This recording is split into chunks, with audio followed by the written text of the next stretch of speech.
Hello dear learners, my name is Madhu Sharma. Scholars का digital learning channel पर आपका हार्दिक स्वागत है। आज हम डिस्कस करेंगे जो हमारी ऑफलाइन कोचिंग में जो पेपर होता है उसका detail solution. The paper code is 025869। Comprehension. First question is based on comprehension. Comprehension का क्वेश्चन है, पैसेज दिया हुआ है। अपनों ने बोल पढ़ा था पहले भी कि पैसेज को पढ़ने से पहले अपनों को एक बार क्वेश्चंस पढ़ना है कि उससे रिलेटेड है कि नहीं है। क्लियर? देखते first question. Its pages were yellowed and the ink had faded, which voice is used there. देखो ये पूछा है कौन सी वॉइस यूज कर रखी है, तो ये कौन सा है, बी की फॉर्म, और ये वर्ब की थर्ड फॉर्म। कौन सा स्ट्रक्चर है, पैसिव वॉइस का। कौन सा स्ट्रक्चर है, पैसिव वॉइस का। अब बी प्लस वर्ब की थर्ड फॉर्म आ गई पैसिव वॉइस, और वॉइस ही पूछा है तो कौन सा स्ट्रक्चर है, passive. Clear? Next. Reading those pages Meera felt connected. अब देखो इसमें पूछा क्या, which type of sentence is this, ये किस टाइप का सेंटेंस है। अब कंपाउंड और कॉम्प्लेक्स, कंपाउंड और कॉम्प्लेक्स दोनों बनाने के लिए सबसे पहले आपको क्या चाहिए, कंजक्शन। क्या चाहिए, कंजक्शन। जब कंजक्शन होगी तभी दो, कंजक्शन क्या करती है, दो क्लोज को जोड़ने का काम करती है। क्लोज को क्या करती है, दो क्लोज को जोड़ने का काम करती है। तो कोई भी कंपाउंड या कॉम्प्लेक्स हो उसके लिए कितनी क्लोज चाहिए, दो क्लोज चाहिए, और उसको जोड़ने के लिए क्या चाहिए, कंजक्शन। अब यहाँ देखो रीडिंग दोस पेजेस, ये प्रेजेंट पार्टिसिपल फ्रेज है, प्रेजेंट पार्टिसिपल फ्रेज है। क्लियर? अब मीरा क्या है, सब्जेक्ट, फेल्ट वर्ब की सेकंड फॉर्म, लिंकिंग वर्ब है, और ये सब्जेक्ट कॉम्प्लीमेंट कनेक्टेड, उसमें क्या है, एडजेक्टिव, पास्ट पार्टिसिपल। अब एक चीज समझो, इसमें कोई दूसरा कोई कंजक्शन वगैरह दे रखा है, दो मेन वर्ब दे रखे नहीं, ये जो मेन वर्ब है ये प्रेजेंट पार्टिसिपल की तरह काम कर रही है, और इनको जोड़ने के लिए कोई कंजक्शन भी नहीं है, तो इसका मतलब कोई क्लोज भी नहीं है, दो क्लोज भी नहीं है। जब दो क्लोज नहीं है तो इसका मतलब ना तो कंपाउंड होगा ना कॉम्प्लेक्स होगा, और जब ना कंपाउंड होगा ना कॉम्प्लेक्स होगा तो ये दोनों तो पॉसिबल ही नहीं, तो क्या होगा, सिंपल। कैसा सेंटेंस है, सिंपल। जैसे बोलो my name is Madhu Sharma and I teach English. ठीक है, कितनी मेन वर्ब आई, दो, और कितने सब्जेक्ट उन मेन वर्ब के, दो। तो दो मेन वर्ब और दो सब्जेक्ट है तो दो क्लोज हो गई, और दो क्लोज को जोड़ने का काम कौन करता है, कंजक्शन। इसमें एंड दे रखा है तो दो क्लोज को जोड़ने का काम कर रही है, तो इसलिए सेंटेंस कौन सा हो गया, कंपाउंड। क्लियर? कंपाउंड वो होता है जिसमें दो इंडिपेंडेंट क्लोज हो, और कॉम्प्लेक्स कौन सा होता है जिसमें एक तो डिपेंडेंट हो और एक क्या हो, एक डिपेंडेंट क्लोज और एक क्या हो, इंडिपेंडेंट क्लोज हो। क्लियर? ये सब चीजें पढ़ा रखी है। Next. She found an old diary under a tree. क्या चेंज करना, कन्वर्ट इनटू पैसिव वॉइस। किसमें चेंज करना, पैसिव वॉइस में। अपनों ने पढ़ा था एक्टिव से पैसिव में जाते टाइम ना कभी टेंस चेंज होता ना मीनिंग चेंज होता। अब सबसे पहले देखो ये वर्ब की कौन सी फॉर्म है, सेकंड फॉर्म। सेकंड फॉर्म में मतलब कौन सा टेंस है, पास्ट इंडेफिनिट। तो टेंस पास्ट इंडेफिनिट होना चाहिए। ये फर्स्ट किस में दे रखा है, पास्ट परफेक्ट में। ये किस में दे रखा है, प्रेजेंट इंडेफिनिट में। ये किस में दे रखा है, फ्यूचर में। तो C will be correct, C option will be correct. गलत ऑप्शन काट दो, सही अपने आप निकल जाएगा। Next. Her grandmother welcomed her with open arms, change to indirect speech.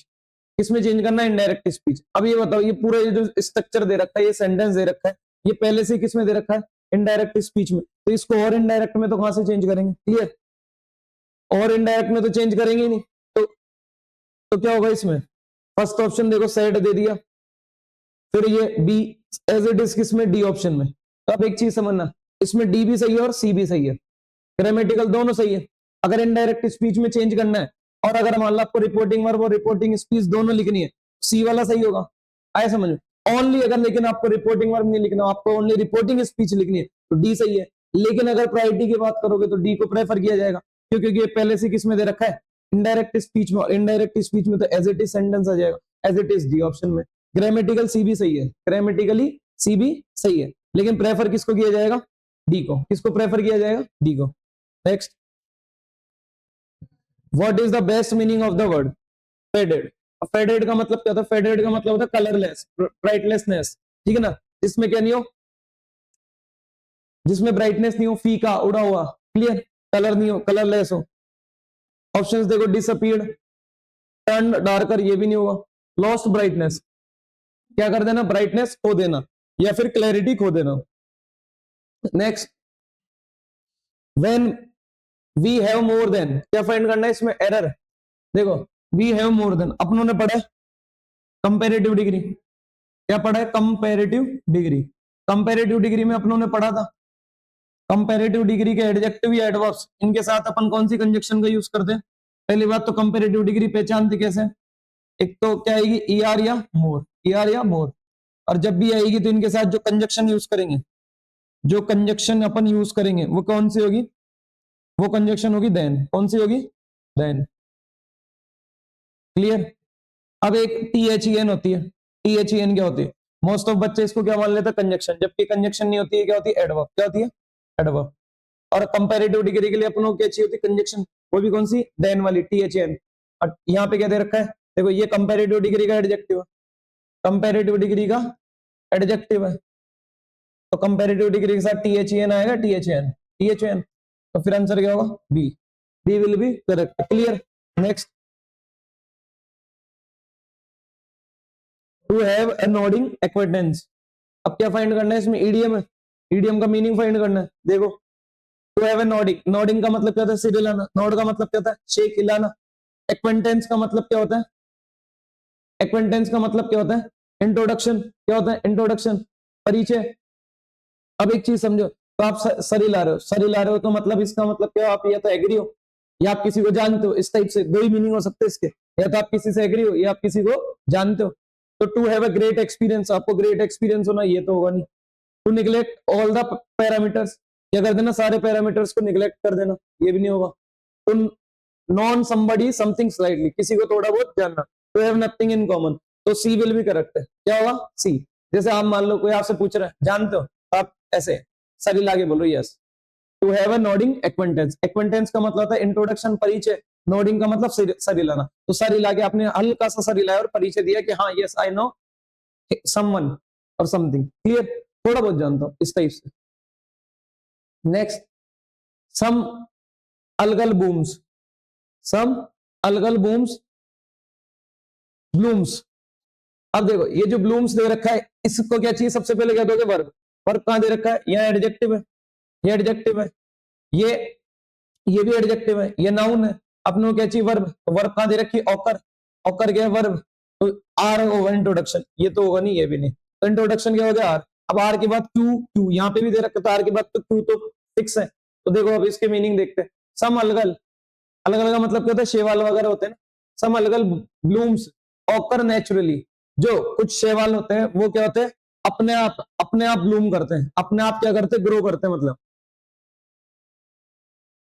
Naturally, naturally grow करते हैं। व्हेन टेम्परेचर, जब कब करते हैं, जब टेम्परेचर वाटर और, अब देखो, जब टेम्परेचर वाटर और nutrient conditions are optimal, optimal का मतलब होता है फेवरेबल। जब टेम्परेचर वाटर और न्यूट्रिएंट कंडीशंस उनके क्या होती है, फेवर में होती है, तब वो क्या करते हैं, अपने आप क्या करते हैं, ब्लूम करते हैं, मतलब अपने आप ग्रो करते हैं। फिर next, and they can B, and they can B. अब देखो दे कैन बी के बाद जो भी आएगा वो क्या होना चाहिए, दे कैन बी ऑर्गेनिज्म, वो क्या ऑर्गेनिज्म है, नहीं। They can be beneficial, they can be beneficial to aquatic life, वे बेनिफिशियल हो सकते हैं किन के लिए, to aquatic life, aquatic life के लिए। एक्वेटिक मतलब पानी वाली लाइफ, जो जलीय जीव होते हैं उनके लिए। Since these tiny organism form the base of the food chain, और ये जो छोटे छोटे ऑर्गेनिज्म है, ये क्या है, फूड चेन का क्या है, बेस है। क्या है, बेस है। क्लियर, ये कहना चाह रहा है। तो अब एक चीज देखो, आर के बाद क्यू का पेयर बना और क्यू के बाद क्या बना, कैन बी बेनिफिशियल होगा, ठीक है ना। तो आर क्यू पी कहां दे रखा है, ए, तो A will be correct, A will be correct. Clear. Next,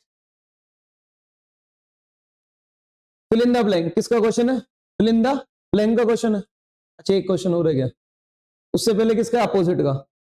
देखो अपोजिट फाइंड करना है, किसका, अलगिड, अलजिड का मतलब देखो, इसका मतलब था वेरी कोल्ड, क्या होता है, वेरी कोल्ड, ठीक है। अब देखो अलजाई का मतलब क्या होता है, इसका मतलब शैवाल होता है, क्या होता है, शैवाल। क्लीन का मतलब क्या होता है, साफ। क्लियर। गैलिड, गैलिड का मतलब, गैलिड और अलजिड दोनों क्या है, सिनोनिम, क्या है, सिनोनिम। ये दोनों तो क्या है, सिनोनिम, तो ये तो होगा नहीं, अपनों को क्या फाइंड करना, अपोजिट। तो क्या बचा, इग्नियस। क्या होगा, इग्नियस। इग्नियस का मतलब होता है जो लावा होता है ना, जो रॉक वगैरह होती है ना, उसके जो नीचे निकलता लावा, जो लावा निकलता है वो क्या होता है, गर्म होता है। तो ये क्या होता है, कोल्ड, ये क्या होता है, हॉट। लावा, लार्वा वगैरह बोलते हैं ना, लावा, जो लावा निकलता है उसको। क्लियर। अब एक इससे रिलेटेड एक दो वर्ड डिस्कस करता हूं, देखो ये तो इग्नियस है, ये तो इग्नियस है। एक होता है इंजीनियस, एक होता है इंजीनियस, और एक होता है इंजीनियस,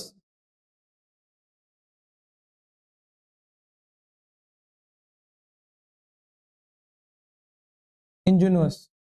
क्लियर? एक सेकंड।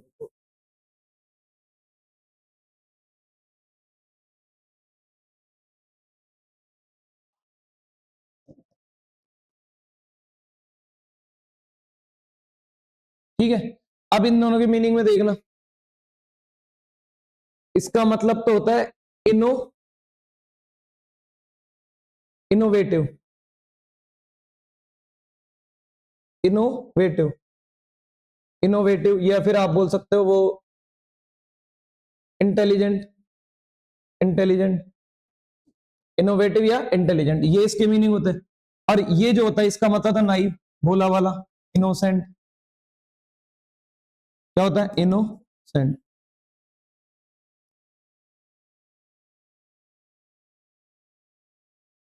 नाइव सिंपल बोल दो शॉर्ट वर्ड में, सिंपल।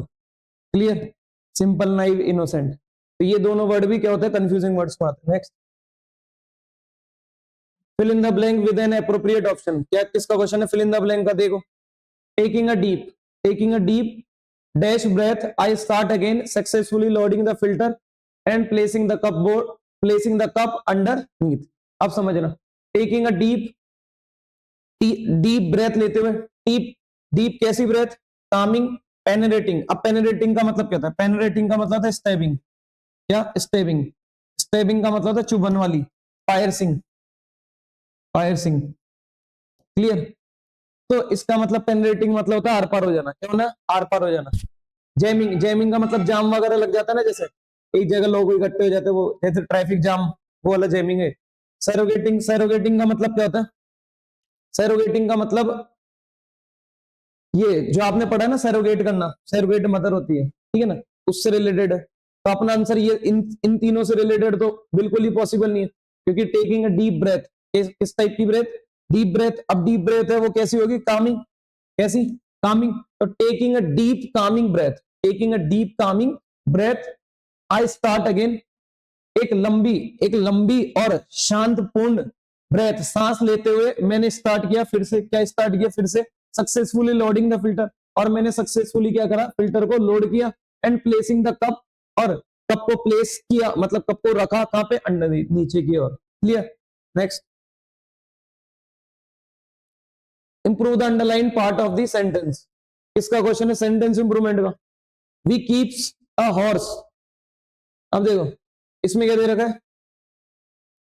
Keeps a horse. अब देखो वी के साथ क्या आता है? वी के साथ क्या आता है? कीप या कीप्स? कीप्स तो आएगा नहीं, प्लूरल है वी, तो ये भी हट गया। Keep, no improvement. हैज भी नहीं आएगा वी के साथ, तो कीपिंग, और क्या बचा? Keep a. अब कीपिंग इसलिए नहीं आएगा, प्रेजेंट पार्टिसिपल नहीं चाहिए अपने को, इसका क्या चाहिए? वर्ब चाहिए, तो ये भी नहीं आएगा। तो क्या? B will be correct, B will be correct. We keep a horse, 2 cows and 6 chickens। Clear? Choose the word that means the same as the given word. जो गिवन वर्ड है उसका अपने को क्या फाइंड करना है? Same meaning. देखो soar, soar का मतलब है fly up, fly high, fly high in the air, हवा में ऊंचा उड़ना, हवा में ऊंचा उड़ना। क्लियर? अब देखो इसको क्या फाइंड करना है? Same meaning, meanings the same, same meaning. Same meaning first option में दे रखा फ्लाई, क्या होगा? फ्लाई। अब बच्चे को जो कंफ्यूजन होता है वो इसमें और इन दोनों में होता है। क्लियर? इन दोनों में क्या होता है? कंफ्यूजन। अब इसका मतलब होता है बेटर। ये दोनों क्या है? सिनोनिम। ये दोनों क्या है? सिनोनिम। क्लियर? ये दोनों क्या है? सिनोनिम। तो सौर और बिटर का मतलब क्या होता है? कड़वा। क्या होता है? कड़वा। Clear? Next, find the part of the given sentence. इसका एरर पे बेस्ड है। Workers and companies in all sectors can contribute their skills to meet society new needs. अब देखो ध्यान दो, वर्कर्स एंड कंपनीज, ये क्या हो गया अपना? सब्जेक्ट। क्या हो गया? सब्जेक्ट। यहां तो कोई एरर है नहीं, ये अपना सब्जेक्ट हो गया। ये इन प्रेपोजिशन, सेक्टर्स इसका ऑब्जेक्ट है। ऑल एडजेक्टिव की तरह काम करे, न्यूमरल, न्यूमरल क्या? Indefinite adjective. ये कैन क्या है? Helping verb. कंट्रीब्यूट वर्ब की first form, contribute what? Skills. Their positive adjective, to क्या है? प्रेपोजिशन। अब अच्छा प्रेपोजिशन है टू मीट दे रखा है, टू मीट क्या है, इन्फिनिटिव, टू प्लस मीट, उस टू को यहां लिख देता हूं मैं, ये क्या होगा, इनफिनिटिव। अब इन्फिनिटिव के बाद ये जो नीड्स है वो इस इन्फिनिटिव का क्या है, ऑब्जेक्ट। अब ये देखो किसकी नीड, हुज नीड, किसकी नीड, सोसाइटी की नीड। तो सोसाइटी की नीड है तो अपनों को क्या लिखना पड़ेगा, the need of, to meet the need of, to meet, to meet new the new need of society, of society. या तो इस टाइप से लिखो, या फिर दूसरा तरीका अपने पास क्या है, societies need, societies need, societies new need, अपनों नीड्स, ठीक है ना, इस टाइप से लिखना पड़ेगा। लेकिन यहां तो दे ही नहीं रखा सोसाइटीज, तो सोसाइटी न्यू नीड्स तो हो नहीं सकता, तो फिर क्या लिखना पड़ेगा, पोजीशन बनाने के लिए कहा, कौन से पार्ट में एरर है, D part, D part contains an error. अब इस इन दो टाइप से आप इसको लिख सकते हो, या तो लिखो to meet the new needs, to meet the new needs of the society, societies new needs, clear, इस टाइप से आपको लिखना पड़ेगा। Next, select the correct indirect form of the given sentence. Given sentence की क्या फाइंड करनी है अपने को, indirect form. Miranda, Miranda said to her teacher I was sick for a day. अब देखो अपनों ने पढ़ा था, पास्ट में दे रखी है, ये भी पास्ट में दे रखी है, तो किस में चेंज कर देंगे, टोल्ड, टोल्ड सब में चेंज करेगा। अब ये किस में टेंस है, वर्ब की सेकंड फॉर्म, वर्ब की सेकंड फॉर्म मतलब पास्ट इंडेफिनिट, क्या पास्ट इंडेफिनिट, पास्ट इंडेफिनिट से पीछे जाते तो क्या होता है, past of past, past of past मतलब पास्ट परफेक्ट, पास्ट परफेक्ट क्या होता है, हेड प्लस वर्ब की थर्ड फॉर्म। तो इसका मतलब जो भी रिपोर्टिंग स्पीच होगी, डायरेक्ट स्पीच में जो रिपोर्टिंग स्पीच होगी उसमें टेंस क्या होना चाहिए, हेड प्लस वर्ब की थर्ड फॉर्म। यहाँ क्या दे रखा है, प्रेजेंट दे रखा है, ये कट गया, इसमें पास्ट इंडेफिनिट दे रखा है, इसमें प्रेजेंट इंडेफिनिट दे रखा है, तो C will be correct, C will be correct, clear. देखो ये हेड क्या है, वर्ब, हेल्पिंग वर्ब, और ये वर्ब की थर्ड फॉर्म, देखो हेड प्लस वर्ब की third form, clear. Next, select the correct passive form of the given sentence. जो गिवन सेंटेंस है उसके क्या फाइंड करना अपने को, passive form. Susan rights recipes for the cook book. अब देखो राइट्स वर्ब की कौन सी फॉर्म है, फर्स्ट फॉर्म। अपनों ने पढ़ा था एक्टिव से पैसिव में जाते टाइम ना कभी टेंस चेंज होगा ना मीनिंग चेंज होगा, तो टेंस चेंज नहीं करना। देखो यहाँ कौन सा टेंस चेंज कर दिया, पास्ट में कर दिया, यहाँ कॉन्टिन्यूस कर दिया, जबकि प्रेजेंट इंडेफिनिट है। अब बच्चा कौन सा, रेसिपीज आर रिटन, ये दोनों में ये दे रखा है, रेसिपीज आर रिटन, यहाँ पे राइट। अब देखो यहाँ बी की फॉर्म तो दे दी, लेकिन बी की फॉर्म के बाद वर्ब की कौन सी फॉर्म आ गई, फर्स्ट फॉर्म, जबकि बी की फॉर्म के बाद वर्ब की कौन सी फॉर्म आती है, थर्ड फॉर्म। थर्ड फॉर्म कहां दे रखी है, written, D will be correct, D will be correct, clear. Next, given below are four jumbled sentence. किसका क्वेश्चन है, जम्बल्ड का। देखो इन July 1977 Marley was found to have a type of malignant melanoma cancer under the nail of a toy. He died on 11th May 1981 at Kedars of Lebanon Hospital in Miami, now University of Miami Hospital, at the age of 36. 36 में उसका देहांत हो गया। Despite his illness, he continued touring until। अब एक चीज बताओ, ये वाला जो काम होगा मरने का काम, वो सब कुछ बाद में होगा, पहले जो इंट्रोडक्शन क्या होगा, पी से स्टार्ट होगा, तो ये तो कंफर्म हो गया पी से स्टार्ट होगा, पहली बार जिक्र यही हुआ है इसका, आया समझ में, पहली बार जिक्र का हुआ या पी से स्टार्ट होगा, पी से स्टार्ट कहां दे रखा, या तो नहीं दे रखा, पी से यहीं दे रखा है। अब पी के बाद देखना आपको, पी के बाद सीधा जिक्र तो किया नहीं होगा, क्योंकि उसके बता रहा है ना कि इलनेस के बारे में बता रहा है, तो पी के बाद क्यों भी नहीं आएगा, तो पी के बाद ये तो कंफर्म हो गया था ऐसा आएगा, पी के बाद ये तो कंफर्म हो गया क्या आएगा, एस। तो पी के बाद एस का पेयर कहां दे रखा, देखो यहाँ, तो देखो इन जुलाई 1977 में Marley was found to have a type of malignant melanoma cancer. उसके क्या पाए गए, कैंसर पाया गया under the nail of a toe, toe की नीचे, टॉय के नीचे, जो टॉय है उसके नेल के नीचे, नाखून के नीचे, टॉय के। फिर ही डाइड, फिर क्या दे रखा, एस, एस का पेयर क्या, यहाँ Marley turn down his doctors advice. अब उसने जो डॉक्टर की एडवाइस थी उसको नहीं माना, टर्न डाउन का मतलब क्या था, मतलब उसको नहीं मानना, टू नॉट फॉलो, इग्नोर कर देना, टर्न डाउन का मतलब, तो उसने इग्नोर कर दिया किसकी, डॉक्टर की एडवाइस को, टू हैव हिज टॉय एम्पुटेड। और डॉक्टर ने उसे कहा था कि भाई इसको कटवाना पड़ेगा, एम्पुटेड का मतलब क्या होता है, काटना। Sighting is religious belief. अब ये वाला हो गया, उसके बाद क्या काम हुआ, उसके बाद देखो आर आएगा क्यू आएगा। अब एक चीज बताओ, डाइड वाला काम तो बाद में होगा, डाइड वाला काम कब होगा, बाद में, लास्ट में। तो लास्ट में क्या दे रखा है यहाँ क्या दे रखा आर, तो ये वाला भी गलत हो गया, बी विल भी करेक्ट। अब देखो डेस्पाइट इज इलनेस, उसकी इलनेस के बावजूद, उसकी इलनेस के बावजूद ही कंटिन्यूड, वो कंटिन्यू कर उसने कंटिन्यू किया, क्या किया, ट्यूरिंग, टूर करता था वो फिर भी, until his health deteriorated as the cancer had spread throughout his body। जब तक कि उसकी पूरी बॉडी में जो कैंसर फैल नहीं गया है ना, तब तक वो क्या करता रहा, ये क्यूर करता रहा और अपनी बॉडी को बिगाड़ता रहा, अपनी हेल्थ कंडीशंस को क्या करता रहा, बिगाड़ता रहा। फिर next, he died on 11th May, और उसकी मृत्यु कब हुई, 11 मई 1981 को, एट कैडर्स ऑफ लेबनान, ये लेबनान हॉस्पिटल ये प्लेस है, उसमें उसकी क्या हो गई थी, मृत्यु हो गई थी। कब हुई थी, 36 की एज में, 36 की एज में। क्लियर। नेक्स्ट,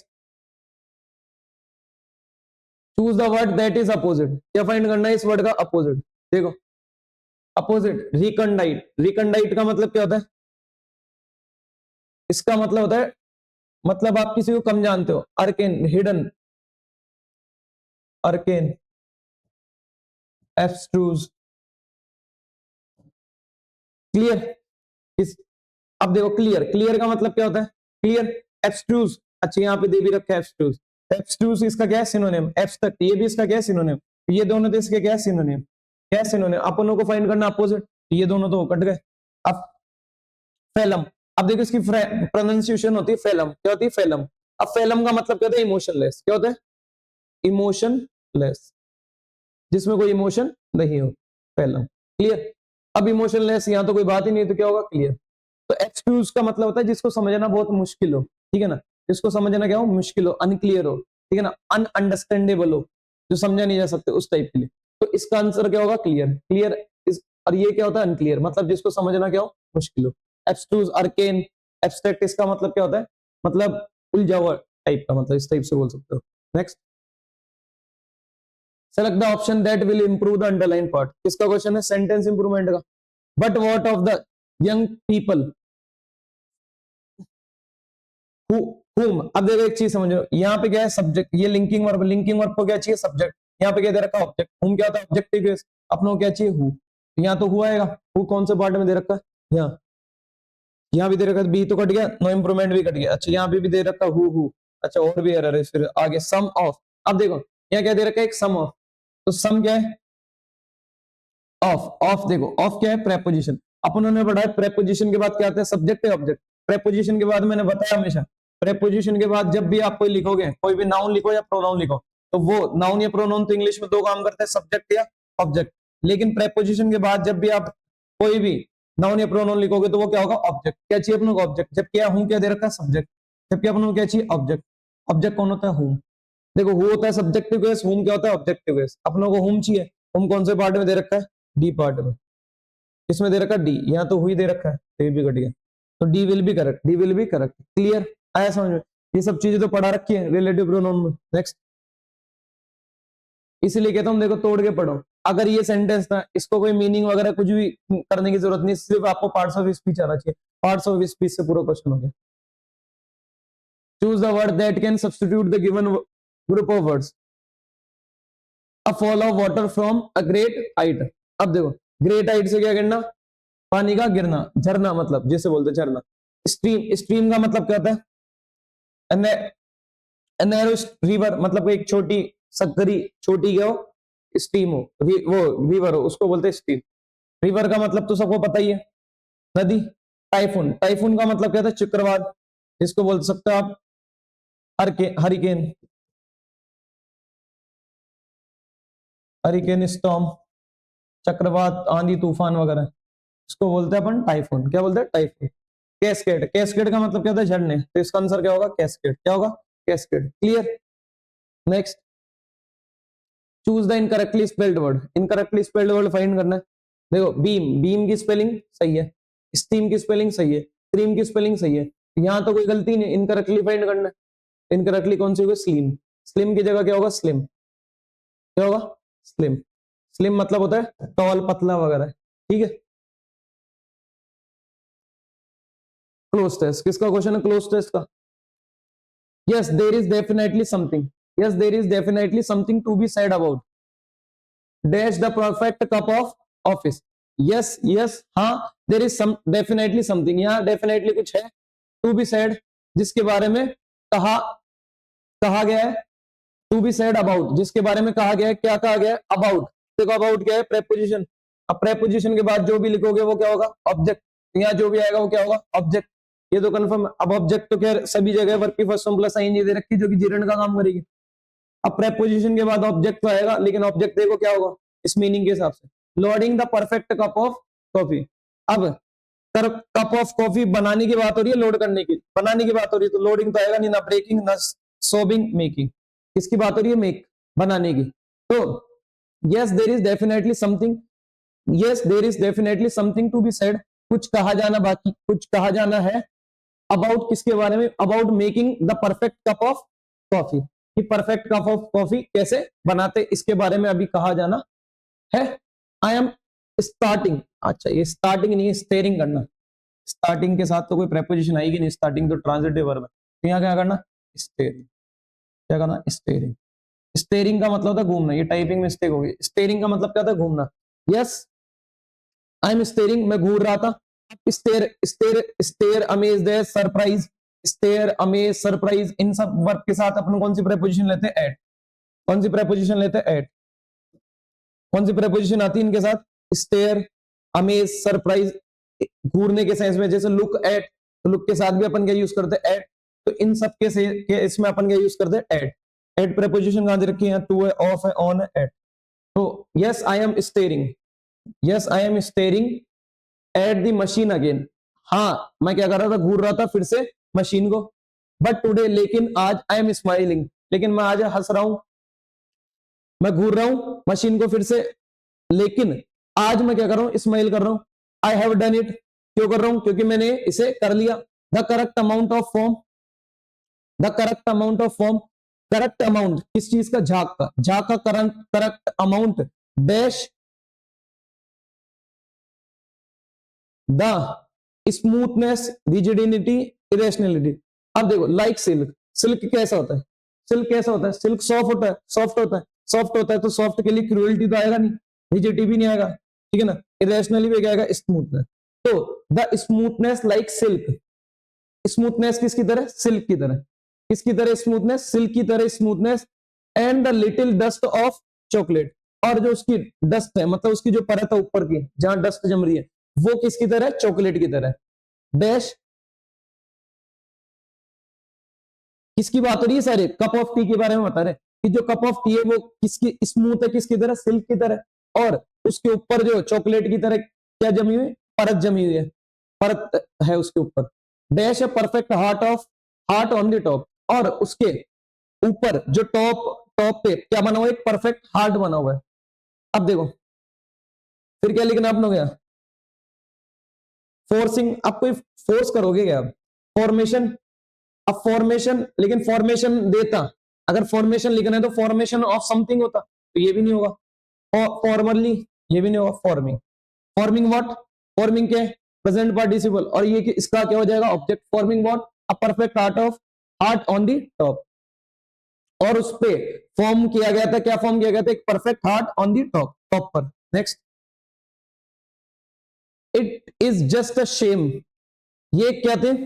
शेम था, मतलब एक दर्द, मतलब एक शेमफुल बात है कि दैट इट इज मी, ज्यादा बढ़िया होते हैं मी की जगह आई होता। यार ये वी कह रहा है मान लो, ज्यादा बढ़िया होते हैं मी की, वो मी की जगह क्या होता है? आई होता है। ये अमेरिकन इंग्लिश में फुल होता है इट इज मी, वो ब्रिटिश में क्या होता है? It is I. तो it it is just a shame that it is I who is drinking it. अब ये बड़े दुख की बात थी कि वहां इट इज आई, मैं था वहां, हु इज ड्रिंकिंग इट, जो कि इसे पी रहा था। नॉट एन डैश, अब ये बोल रहा है कि भाई सिर्फ वहां पे मैं ही था जो उसको पी रहा था, उसके अलावा कोई और नहीं था। तो ये कैसी बात है? शेम की बात है, वो ऐसा कह रहा है। Not an A N dash customer, किसी भी टाइप का कोई क्या नहीं था? कस्टमर नहीं था। किस टाइप का कस्टमर नहीं था? सैटिएटेड, एप्रिशिएटिव, कैलकुलेटिव, फेमिस्ड। फेमिस्ड का मतलब तो भूखा होता है। तो अब किस टाइप के कस्टमर की बात हो रही है? भाई तारीफ करने वाला, भाई हार्ट बना हुआ है तो हार्ट बना हुआ है तो उसकी तारीफ होनी चाहिए, इस टाइप का कस्टमर होना चाहिए, जबकि वहां पे उसके अलावा कोई था नहीं। तो ये कहना चाह रहा है, तो इसका मतलब क्या है? एप्रिशिएटिव। तो वहां पे वो क्या था, it is I who is drinking, जो कि पी रहा था मैं ही था, कोई किसी भी टाइप का कोई एप्रिशिएटिव जो तारीफ करने वाला कस्टमर नहीं था। क्लियर, ये बड़े दुख की बात है। नेक्स्ट, इतने क्वेश्चन थे। I hope you have understood what I taught, I hope you have enjoyed the video. अगर सच में वीडियो अच्छी लगी तो इस वीडियो को लाइक शेयर सब्सक्राइब करें। Thank you so much for watching this video.